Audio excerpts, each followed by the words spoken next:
प्रिय भाइयों, आज हम सभी कक्षा सप्तम नागरिक शास्त्र के अंतर्गत पाठ 3 में ही जिस पाठ की चर्चा कर रहे थे, राज्य शासन कैसे करता है, दूसरे पाठ की चर्चा करेंगे कि शासन की कार्यप्रणाली कैसे चलती है। इसको जानने के लिए सबसे पहले यह जानना होगा कि जो विधायिका है वो कैसे कार्य करती है। आप सभी जानते हैं कि कोई भी बिल पारित होता है, कोई भी नियम बनता है तो सबसे पहले उसमें सामूहिक चर्चा होती है। जिस प्रतिनिधियों को चुन करके हम विधायिका में भेजते हैं वह उन पर चर्चा करते हैं। चर्चा करने के बाद बहुमत के साथ यदि इसको पारित कराते हैं तो ही वह नियम हमारे लिए लागू होते हैं। ऐसा इसलिए क्योंकि विधायक सामूहिक रूप से सरकार के काम के लिए उत्तरदायी होता है।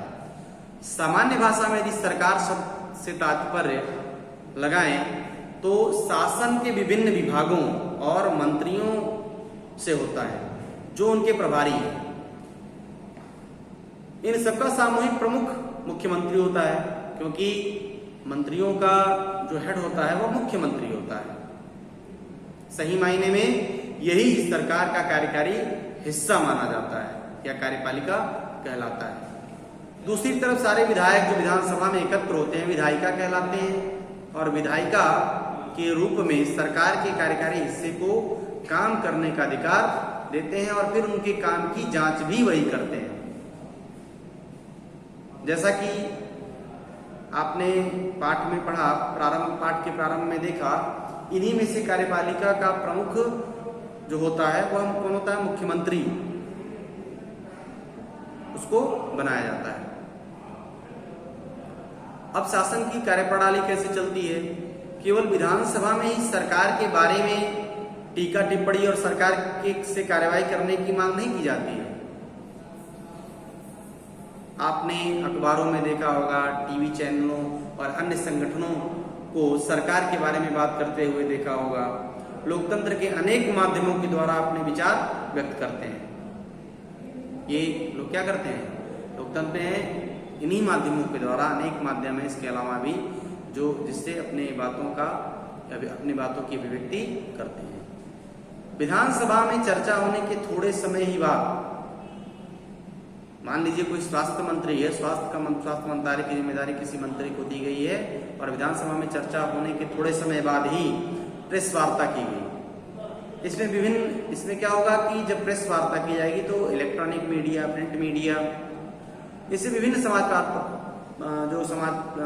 पत्र के प्रतिनिधि जो बड़ी संख्या में आए हैं, इसमें मंत्री हैं, कुछ मंत्री हैं, अधिकारी हैं, वो सभी लोग उपस्थित हैं। मंत्री ने सरकार द्वारा उठाए गए कदमों को उनके सामने रखा। इस प्रेस वार्ता में अखबारों के संवाददाता जो हैं वह अनेक प्रकार के प्रश्न करते हैं उनसे। इन चर्चाओं की रिपोर्ट या इन चर्चाओं पे जो प्रश्न उठे हैं उसके उत्तर इन विभिन्न समाचार पत्रों में प्रकाशित हुए और अगले दिन आप देखते हैं कि उनके जो पेपर छपते हैं, जो समाचार पत्र आते हैं, उनके अगले पृष्ठ पर ये रिपोर्ट दे दी जाती है। अगले सप्ताह या अगले दिन मुख्यमंत्री और स्वास्थ्य मंत्री, जैसा कि आप पालमपुर की घटना पढ़े, पालमपुर की कहानी पढ़े, पालमपुर जिले में के दौरे पर आए थे और उन्होंने इन परिवारों से भेंट की जिनके रिश्तेदारों की मृत्यु हो गई थी। वे अस्वस्थ लोगों को देखने अस्पताल भी गए और सरकार ने इन परिवारों के लिए मुआवजा राशि भी की घोषणा भी कर दी। मुख्यमंत्री ने कहा कि उनके विचार से समस्या केवल सफाई की नहीं वरन पीने के स्वच्छ पानी की भी है। उन्होंने कहा कि एक उच्च स्तरीय जांच समिति गठित की जाएगी जो सफाई सुविधाओं के लिए जिले की जरूरतों के बारे में विचार करेगी।